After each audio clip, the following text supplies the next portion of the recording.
सुप्रभातम बच्चे। आज हम लोग चलेंगे, जो अगले वीडियो में हमने आप लोग को बताया था संधि के पूरे भेद, जिसमें हम बताए स्वर संधि। स्वर संधि आपका समाप्त हुआ, तो आज हम लेके चलेंगे दूसरा संधि का दूसरा भेद है व्यंजन संधि। व्यंजन संधि में देखेंगे क्या है, किसे कहते हैं, कैसे समझेंगे कि व्यंजन संधि क्या है। देखें, स्वर या व्यंजन वर्णों के साथ,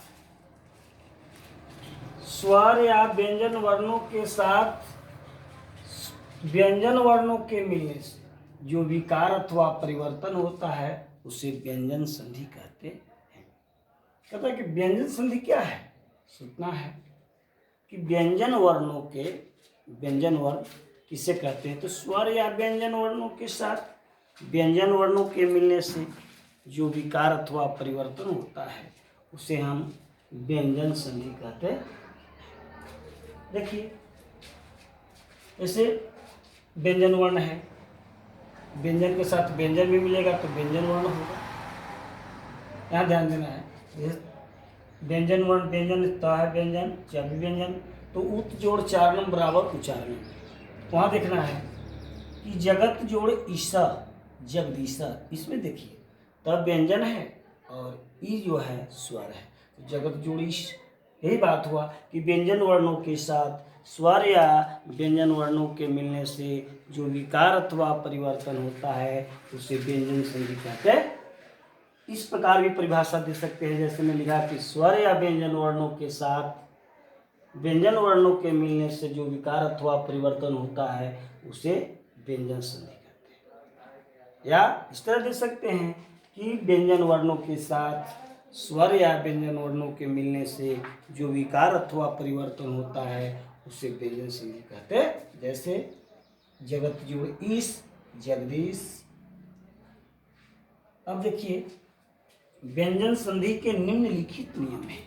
एक लिखित व्यंजन संधि के निम्नलिखित नियम हैं, जैसे झलाम जसवंते, समासुटी, मोनुस्वार, अरे यारोनुवास्कानाम, यंगमानास्कानाम, पदंतिदुवास्तानाम इत्यादि बहुत से इसके नियम हैं। तो नियम को भी देखेंगे। तो सबसे पहले हम चर्चा करेंगे आज झलाम जसवंतों पर।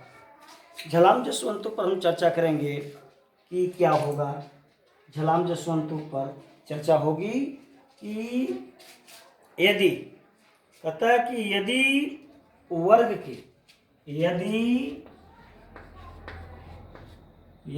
वर्ग के प्रथम, यदि वर्ग के प्रथम, यदि वर्ग के प्रथम वर्ण के बाद, यदि वर्ग के प्रथम वर्ण के बाद किसी वर्ग का तृतीय,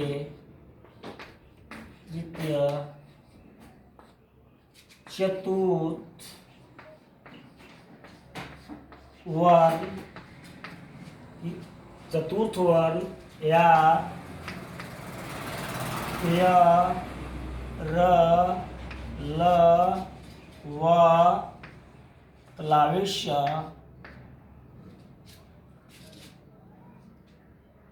मूर्धनि नहीं, या र ल व या कोई स्वर वर्ण रहे, स्वर वर्ण रहे,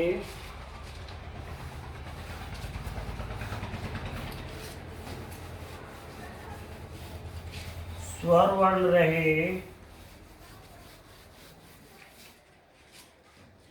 स्वर वर्ण रहे तो प्रथम वर्ण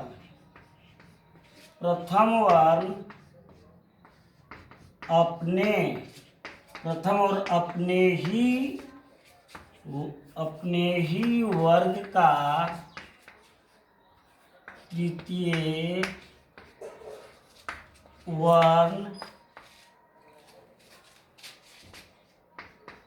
हो जाता है। कहता है झलाम जसवंतों का नियम है, नीचे मिटा दिया गया। झलाम जसो अंते, पहला पॉइंट जो नीचे आप लोग को लिखा था दिखाई दिया नहीं है। अब देखेंगे, कहता है कि यदि वर्ग के प्रथम वर्ग, किसी भी वर्ग का वर्ग 5 होते हैं, कवर्ग, चवर्ग, तवर्ग, तवर्ग, पवर्ग, तो किसी वर्ग का प्रथम वर्ण के बाद किसी वर्ग का तृतीय, चतुर्थ या यरलव आए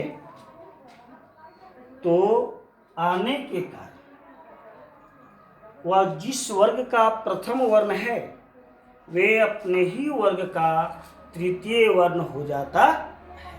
जैसे देखेंगे, यथा में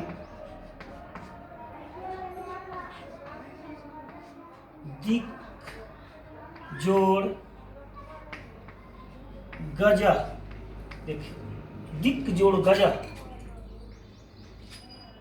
किसी वर्ग का प्रथम वर्ण है। यह प्रथम वर्ण रहने के कारण, यह प्रथम वर्ण है और इस प्रथम वर्ण के बाद किसी वर्ग का तृतीय वर्ण है, ये अपना ही वर्ग का आ गया है, उससे कोई फर्क नहीं पड़ता। यह अन्य वर्ग को भी तृतीय वर्ण आएगा तो यह अपना ही, जिस वर्ग का ये प्रथम वर्ण है उसी वर्ग का ही तृतीय वर्ण हो जाता है। तो देखिए हो गया, जब ये हलंत का यानी आधा क है तो आधा क हो जाएगा। एकरा आने के कारण किसी वर्ग का तृतीय वर्ण रहने के कारण यह बदल जाता है, इसलिए हो गया दिग्गज। अब देखिए यही रहता कि दिक जोड़ अंबर, अंबरा। अब देखिए दिक जोड़ अंबरा, यह व्यंजन वर्ण रहने के कारण यह हलंत, व्यंजन वर्ण रहने के कारण यह हलंत रहा तो ही ज्यों का त्यों रह गया, लेकिन इसमें स्वर जुट गया। जब हलंत क है तो यह हलंत ग होगा, लेकिन हलंत ग में जब यह स्वर जुटा तो यह पूरा ग हो गया, इसलिए हो गया दिगंबर, दिगंबरा। ये हुआ क्या, अपने ही वर्ग का तीसरा वर्ण, स्वर वर्ण रहा के कारण। अब चौथा वर्ण कैसे रहेगा वो भी देख लीजिए। दिक जोड़ भ्रमा, चौथा वर्ण है, किसी वर्ग का प्रथम वर्ण,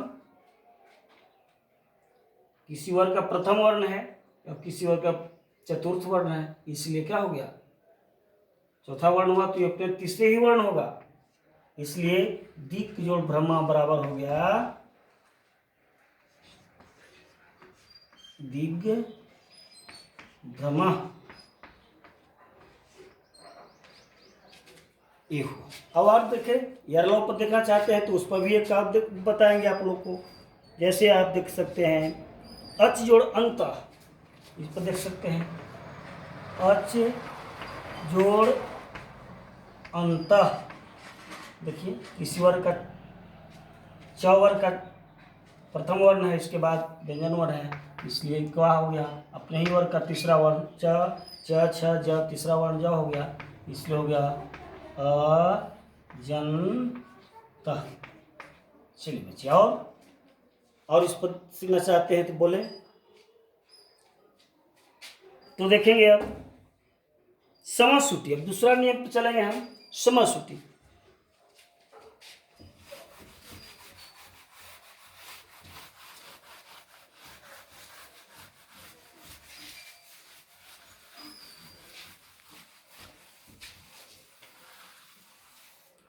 दूसरा है आपका समाश्रुति।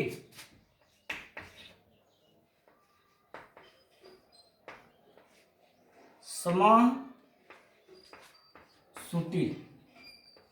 अब देखिए समाश्रुति कहता है कि समाश्रुति में आपका देखना होगा कि हलंत र, हलंत गलत, सॉरी, समश्रुति में देखना पड़ना है हम लोग को कि सम शब्द के बाद, सम शब्द के बाद क्री धातु से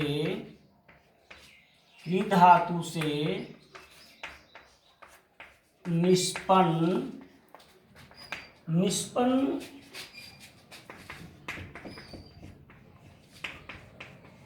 कोई शब्द हो तो सम शब्द के बाद क्री धातु से निष्पन्न कोई शब्द हो तो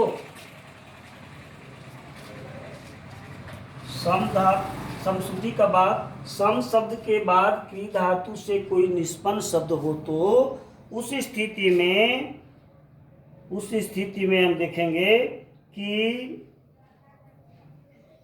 हलंत माँ का, तो हलंत सम शब्द में जो हलंत माँ है, हलंत माँ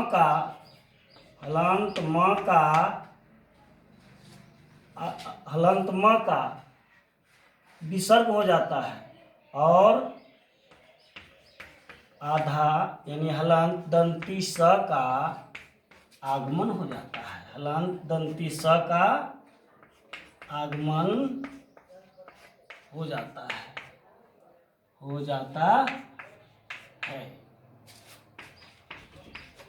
कहता है, फिर समझ लेंगे, समाश्रुति सम शब्द के बाद क्री धातु से कोई निष्पन्न शब्द हो तो उस स्थिति में सम शब्द में जो हलंत अंतिम हलंत माँ है वह अनुस्वार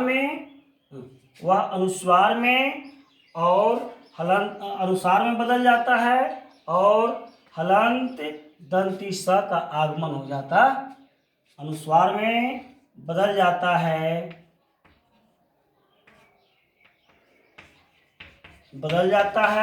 और हलंत दंती स का आगमन हो जाता है। जैसे देखेंगे यथा, जैसे सम जोड़ कृत, अब देखिए सम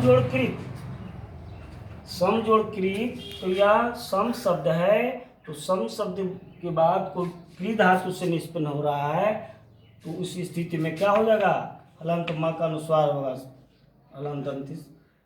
हलंत माँ का अनुस्वार हो गया और हलंत दंती स का आगमन हो जाता है। संस्कृत हो गया। अब रहेगा समजोड़ का बराबर सम में हलंत माँ का अनुस्वार हुआ, अब क्री धातु सिर्फ का है इसलिए हो गया आधा दंती से आगमन हो गया, इसलिए हो गया संस्कार यहाँ विसर्ग है तो यहाँ विसर्ग होगा संस्कार। मेरी बात। अब देखते हैं कि आगे